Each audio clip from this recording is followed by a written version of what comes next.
Dumraon TV का मालिक और सेंट्रल एक्साइज इंस्पेक्टर अमृत गुप्ता बोल रहा हूं। आप में से जितने भी हमारे भाई और बहन ऐसे हैं जिनका आगे आने वाले 60 से 70 दिनों के अंदर एग्जाम है, चाहे वो सीजीएल 2024 का एग्जाम हो, सीपीओ मेंस का एग्जाम हो, चाहे सीएचएसएल हो और एमटीएस हो, अगर आप अंग्रेजी की वजह से आपके दिमाग में ये थॉट आ रहा है कि मैं गिव अप कर दूं या नेक्स्ट ईयर फिर से तैयारी करूंगा या फिर इसको छोड़ के मैं रेलवे का एग्जाम का फॉर्म भरता हूं या फिर एक बार ट्राई कर लेता हूं, सारा प्रॉब्लम अगर इंग्लिश की वजह से हो रहा है ना मेरे भाई, आज हम आपको इस वीडियो में बताएंगे कि प्रैक्टिस अंग्रेजी कैसे करें कि लॉन्ग टर्म तक हमारे दिमाग में चीजें रहे, कॉन्सेप्ट इसका रहे। आखिर कैसे प्रैक्टिस करें? सबसे पहले तो एक रीजन जान लो कि रटना छोड़ दो। हम हिंदी मीडियम वालों को यह प्रॉब्लम है ना कि शुरू से ही रटते चले आ रहे हैं और आज ये दिन हम लोगों को देखना पड़ रहा है। ये संस्कृत नहीं है कि 10वां क्लास तक रटे और रट के एग्जाम दे दिया और पास हो गए। तीत अंति सीता था आम में क्या होता है संस्कृत में बुझेबे नहीं करता है। और आज के डेट में अगर यही काम अगर अंग्रेजी में कर रहे हैं ना तो जल्दी इस चीज से बाहर निकलिए और इंग्लिश में अपना कॉन्सेप्ट जो है उसके समझने की क्षमता को आप बढ़ाइए, अपना अंडरस्टैंडिंग लेवल आप इनहांस करिए। कोई भी हमारा भाई ऐसा है ना जो अंग्रेजी को लेकर परेशान है और 60 दिनों में अंग्रेजी कैसे खत्म करे, कैसे बढ़िया से प्रैक्टिस करे, नहीं समझ में आ रहा है। 15 जुलाई यानी कि सोमवार से हम लोग डेली आप लोगों को शेड्यूल प्रोवाइड करवाएंगे अंग्रेजी में कि कैसे आपको वोकैब पढ़ना है, कितना पढ़ना है, ग्रामर कैसे कवर करना है, कॉम्प्रिहेंशन क्लोज टेस्ट कितना कितना बनाना है, पैराजम्बल कितना बनाना है, सब कुछ हम लोग प्रोवाइड करवाएंगे। हमारे Telegram group Dumraon TV education में आ जाना, ठीक है, सब कुछ। और आज हम इस वीडियो के माध्यम से आप लोगों को बताएंगे कि प्रैक्टिस कैसे करें कि लॉन्ग टर्म तक एग्जाम तक चीजें दिमाग में रहे रिवीजन के साथ। तो ये पूरा वीडियो ध्यान से देखना और समझने की कोशिश करना। और अगर आप चैनल पे नए हो तो दिल करे तो चैनल को सब्सक्राइब कर लेना।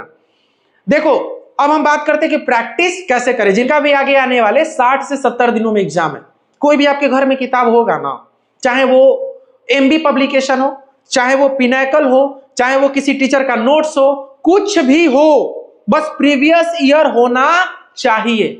समझ गए? ये नहीं कि इतना मोटा मोटा किताब है भैया हम ये किताब उठाए तो इतना मोटा है भैया। हम लोगों की प्रॉब्लम क्या है, हमारा इंसानी जो दिमाग है ना वो चीजों को ऐसे देख लेता है। तुम बल्क में चीजों को देख रहे हो, तुम तोड़ तोड़ के चीजों को नहीं देखते हो कि अगर इतना मोटा किताब है उसमें 11,000 क्वेश्चन है, मैं एक दिन में कितना कितना क्वेश्चन अंग्रेजी में बनाऊंगा कि ये आगे आने वाले 60 से 70 दिन के अंदर ये खत्म हो जाए। आप लोग ये नहीं सोचते हो, आप लोग डायरेक्ट यार इतना ज्यादा पढ़ना है, इतना ज्यादा पढ़ना है। अरे नहीं भाई, नहीं पढ़ना है इतना ज्यादा। हम बताएंगे अगर हम बिगिनर होते, अंग्रेजी में हमको प्रैक्टिस करना होता, आगे आने वाले 60 से 70 दिन के लिए मैं क्या कर रहा होता। सबसे पहले तो हम पहले कॉन्सेप्ट सीखते या फिर सीखे हुए होते तो हम रिवीजन करते, सारा का सारा कॉन्सेप्ट हमने रिवाइज कर लिया, ठीक है। अब प्रैक्टिस के नाम पे हम कोई भी किताब उठाएंगे, कोई भी किताब। पहले हम बोल दे रहे हैं कि घर में पिनैकल हो, एमबी पब्लिकेशन हो, किरण हो, किसी टीचर का कोई भी किताब हो, हाथ में उठा लो। अभी हमारे सामने ये किताब है, ठीक है, किरण पब्लिकेशन का ये किताब है, ठीक है। और ये किताब हमने इसलिए चुना है क्योंकि इस किताब से प्रैक्टिस अगर हम करना शुरू कर रहे हैं तो हमको अलग से वोकैब के लिए कोई किताब नहीं खरीदना पड़ेगा, अलग से reading comprehension cloze test PQRS के लिए कोई किताब नहीं खरीदना पड़ेगा। सब कुछ इसमें दे दिया गया है। और सबसे खास बात इस किताब की ये है कि अब ये लोग टाइप वाइज भी बनाने लगे हैं, अंग्रेजी में भी। हमने ये किताब उठा लिया, मेरे दिमाग में अब ये नहीं देखेंगे कि हम इतना मोटा किताब है तो हम कैसे पढ़ें या फिर इसको देख के गिव अप कर दें। नहीं भाई, कुछ नहीं है। मान लो अगर एक पल के लिए मैथ में इतना ज्यादा क्वेश्चन होता, लाइक 12,000 13,000, तो एक पल के लिए डरते कि 60 डेज में कैसे होगा। अंग्रेजी में 20,000 अगर क्वेश्चन रहेगा ना, कोई जरूरत नहीं है डरने की। तो ये माइंड से प्रैक्टिस के नाम पे जब भी आपका दिमाग अगर सोचता है कि हम प्रैक्टिस करें तो ये मत सोचो कि ये इतना मोटा किताब है, क्योंकि अगर इसमें हम कह रहे हैं कि 11,000 भी क्वेश्चन है ना, अगर इसमें दिया हुआ है 11,000 भी क्वेश्चन, अगर उसका आप 60% भी कर लोगे ना, खत्म हो जाएगा। अंग्रेजी काफी हद तक इंप्रूव हो जाएगा। अंग्रेजी में ये मत सोचना कि भैया एक दिन में हम बोल दे कि 200 क्वेश्चन कॉमन एरर का करना है, तो 200 क्वेश्चन कोई बड़ा चीज नहीं है। 25 क्वेश्चन में या फिर 20 मिनट में 30 क्वेश्चन 40 क्वेश्चन आराम से खत्म कर सकते हो आप। शुरू में मैं मानता हूं प्रैक्टिस के नाम पर कि 25 मिनट में हो सकता है कि आप 25 को क्वेश्चन सॉल्व करो, लेकिन जैसे ही अगर इसमें कंसिस्टेंसी हासिल कर लोगे ना प्रैक्टिस करने को लेकर के, तो चीजें बहुत ही तेजी से फिनिश होनी शुरू हो जाएंगी। ठीक है, तो मेरा फर्स्ट प्रायोरिटी क्या है कि हम इतना मोटा किताब देख करके डरेंगे नहीं। अब हम बिगिनर हैं, हमको अंग्रेजी अच्छा खासा ठीक ठाक नॉलेज है, हम कॉन्सेप्ट पढ़े हैं नीतू सिंह के वॉल्यूम 1 की किताब से, चाहे एसपी बख्शी से कॉन्सेप्ट हमने पढ़ा है। हम प्रैक्टिस करने के नाम पे ये किताब उठाए, इस किताब को हम उठा रहे हैं, तो इसमें क्या दिया है, टाइप वाइज अपना परसेंटेज दे दिया कि इस टाइप से इतना इतना परसेंट क्वेश्चन पूछा गया है। किताब को एक बार ना ऑब्जर्व करना सीखो। घरवा में कोई भी किताब रखे हो ना, तो इसे एक बार पलट के उसका प्रीफेस जरूर देख लो। जो भी शुरू में चीजें दी गई है, नंबर ऑफ क्वेश्चंस काउंट कर लो, देखो कि उसमें क्या क्या इंपॉर्टेंट चीजें दिया गया है, नंबर ऑफ क्वेश्चंस कितने हैं, और ओवरऑल देखो कि मेरे एग्जाम में 60 दिन है, तो उसके अकॉर्डिंग डिवाइड कर लो। हमारे हाथ में ये अगर किताब है, हमने देखा कॉमन एरर है, टाइप 1, टाइप 2, टाइप 3, टाइप 4, इसमें बांट दिया गया है, सारा नंबर ऑफ क्वेश्चंस भी दिया गया है। कॉमन एरर के इन्होंने 1190 क्वेश्चन दिए हैं। जरूरी नहीं है कि आप बैठ के 1190 क्वेश्चन है तो सारा का सारा ही बनाओ। 800 या 700 क्वेश्चन भी अगर इसमें का बढ़िया से बना लोगे ना, चाहे घरवा में जो किताब है उसमें से अगर बढ़िया से क्वेश्चन बना लोगे ना, तो आपका दिमाग सीधे उस लेवल पे पहुंच जाएगा कि यार अब तो हम समझ गए हैं। हमने अंग्रेजी में कॉमन एरर यानी कि मेरा पूरा ग्रामर का सेक्शन इस कॉमन एरर में रिवीजन हुआ है, तो एक चीज तो कंफर्म है कि अगर मैं 500 या 600 क्वेश्चन अगर मैंने प्रैक्टिस कर लिया है, तो चीजें मेरे फेवर में है। मैं अब इंग्लिश मेरा इंप्रूव हो चुका है, यानी कि बाकी का 300-400 क्वेश्चन में ऐसे ही धुआं उड़ा दूंगा। Are you getting my point? तुम ये मत सोचो कि शुरू में अगर स्लो है तो हर वक्त स्लोवे रहोगे प्रैक्टिस के नाम पे, नहीं होता है ऐसा। 1190 क्वेश्चन है, हम करें सेंटेंस इंप्रूवमेंट में, अगर यहां पर 1084 क्वेश्चन इन्होंने इस किताब में दिया है, आप 300, 400, 500 क्वेश्चन बनाओगे ना, तो बाकी अगर जैसे जैसे आगे बढ़ते चले जाओगे, एकदम पता चला कि आज 100 को तुम क्वेश्चन बना रहे हो, आगे चल के 200 क्वेश्चन बनाओगे और चीजें खत्म होती चली जाएंगी। और हम क्या करेंगे, अगर हमको ये किताब अगर प्रैक्टिस करना है ना, हम अगर कॉमन एरर उठाएं तो हम ऐसा एगो पन्ना लेंगे, 1, 2, 3, 4, 5 हम लिख लेंगे उस पे, और लिख करके एक एक हम ऑप्शन वाइज हम इसको बनाते रहेंगे, इसका आंसर लिखते रहेंगे। ठीक है, और इसको ऐसे पलटेंगे, और इसमें जो किताब में कोई भी अगर किताब है उसके पीछे अगर आंसर दिया हुआ है ना, तो हम उसे आंसर से मिलाएंगे। जितना सही है, जितना क्वेश्चन पे हम कंफर्म है कि हाँ ये हमको आता था, उतना क्वेश्चन को हम छोड़ देंगे। जिस क्वेश्चन पे हमको लगे कि यार ये डाउट है, इसको गोल घेर दो वहीं पे। जैसे मान लो कि 1, 2, 3, 4 अगर लिख रहे हो ना, 5 नंबर हम बनाए, 5 का ए होगा कि बी होगा, हमको डाउट है, तो वहां पर गोल घेर दो और क्वेश्चन लिखो बी। मान लो बी गलत हो गया, उसका आंसर सही था ए, तो उसको क्वेश्चन को इस किताब में टिक कर लेंगे हम। समझ गए? यानी कि 1190 क्वेश्चन है, कुल मिलाकर के प्रैक्टिस अगर करने बैठिएगा ना आप मेरे दोस्त, तो मुश्किल से 100 या 150 क्वेश्चन ऐसा ऐसा चुनिंदा आपको मिलेगा जो आपको बोलेगा कि भैया इन्हीं क्वेश्चन को रिवीजन करना। दिमाग से काम लो। हम लोग क्या करते हैं ना कि किताब में टिक लगाते नहीं है, किताबों में टिक लगाने में सोचेंगे, कोई भी कुछ भी लिखना होगा तो सोचेंगे अरे भैया टिक लगाओ। यहाँ पे अगर कोई क्वेश्चन अगर नहीं बन रहा है, मान लो हमसे अगर 84 नंबर नहीं बना, तो हम लोग क्या करेंगे, ऐसे टिक लगा देंगे, रिवीजन लिख देंगे भाई, रिवीजन लिख देंगे। समझ गए? ऐसे क्या होगा, अगर इस तरीके से हम इस किताब में कॉमन एरर खत्म कर लिए, सेंटेंस इंप्रूवमेंट खत्म कर लिए, तो जो जो क्वेश्चन हमको मॉडरेट लगा, जो जो क्वेश्चन हमको डिफिकल्ट लगा, कंफ्यूजिंग लगा, वही क्वेश्चन नेक्स्ट टाइम से हमको रिवाइज करना है। समझ गए मेरे दोस्त? अगर हम बात करें, अभी हम इस क्वेश्चन नंबर ऑफ क्वेश्चन यहाँ पर लिखा है 23,340, जिसमें से इस किताब में है 11,661 क्वेश्चन। अगर हम 11,661 क्वेश्चन को 70% निकालते हैं ना दोस्त, तो लगभग 8,000 क्वेश्चन होता है। और अंग्रेजी में एक दिन में आप आराम से शुरू में 150 क्वेश्चन से शुरुआत करो, प्रैक्टिस करो।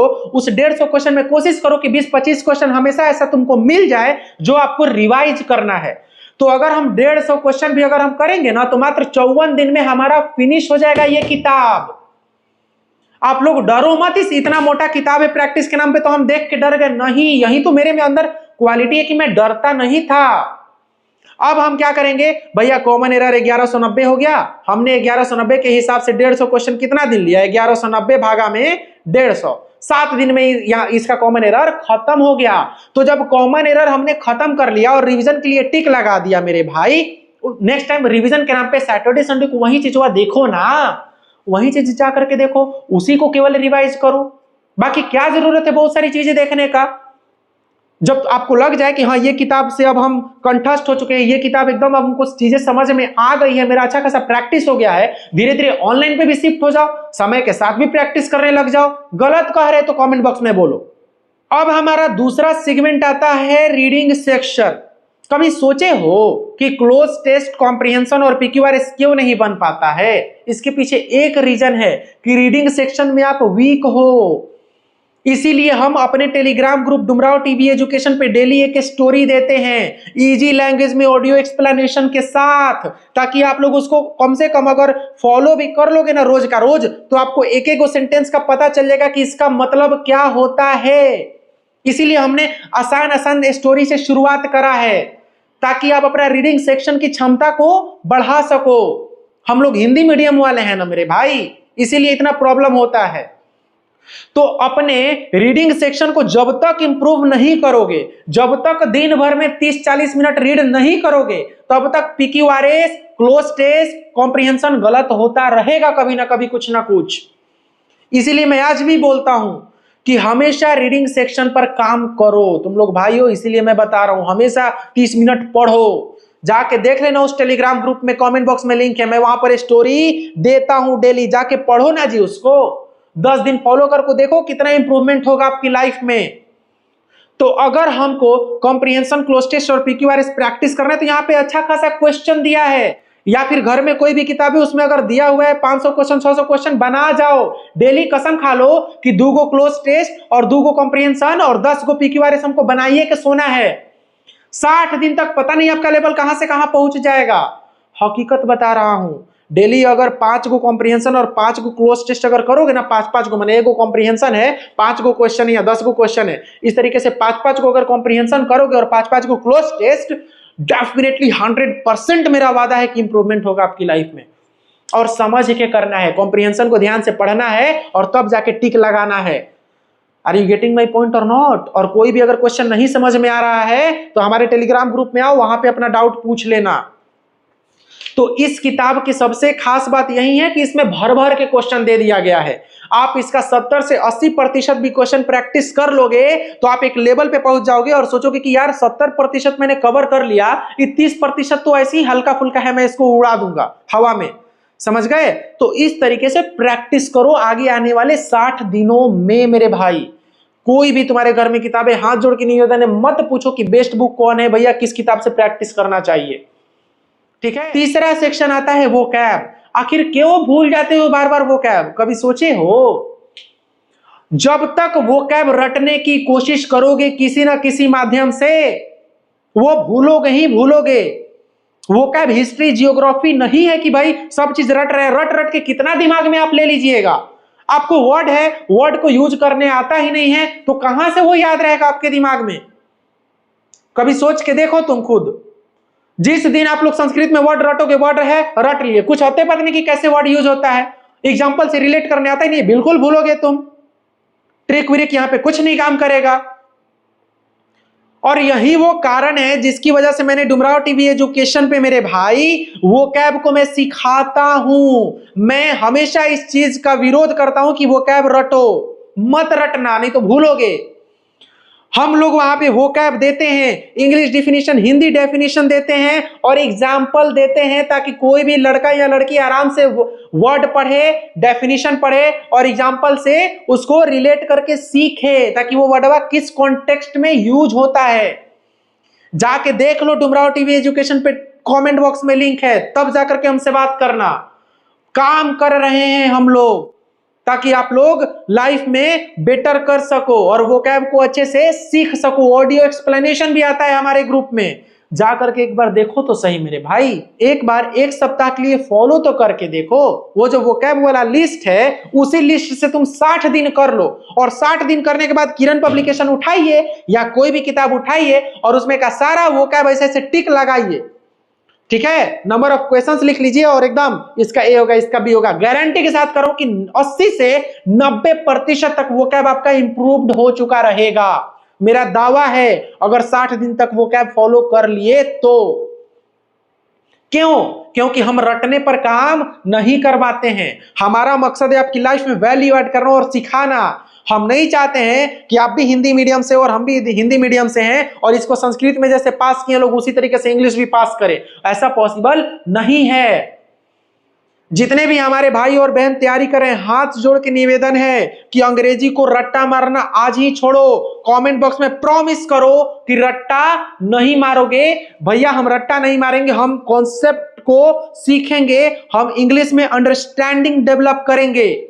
और अगर ज्यादा डर लग रहा है या फिर नहीं समझ में रहा है कैसे तैयारी करें क्या करें, आ जाना हमारे टेलीग्राम ग्रुप में, शेड्यूल वाला बैच ज्वाइन कर लेना, ठीक है। वहां फ्री में है, डुमराव टीवी एजुकेशन पे जाकर के डेली वहीं केवल फॉलो करो। 60 दिन बाद हम और तुम बात करेंगे मेरे भाई, ठीक है। वोकैब सेक्शन, रीडिंग सेक्शन और ग्रामर सेक्शन मैंने कवर कर लिया है। और बाकी एक ही चीज बोलूंगा कि हमेशा कॉन्सेप्ट को रिवाइज करते रहो। अंग्रेजी बार बार पढ़ोगे, बार बार भूलोगे। जब तक 50-60 बार उसको दोबारा रिवाइज नहीं कर लेते हो ना, तब तक वो दिमाग में हमेशा के लिए नहीं रहेगा। Wish you all the very best. Thank you so much मेरे भाई। उम्मीद करता हूं ये वीडियो पसंद आई होगी, चीजों को लेकर के आपकी अंडरस्टैंडिंग डेवलप हुई होगी। और नेक्स्ट वीडियो किस पर होनी चाहिए कमेंट सेक्शन में बता देना। बाकी आपका भाई आपकी सेवा में हाजिर है। Thank you so much.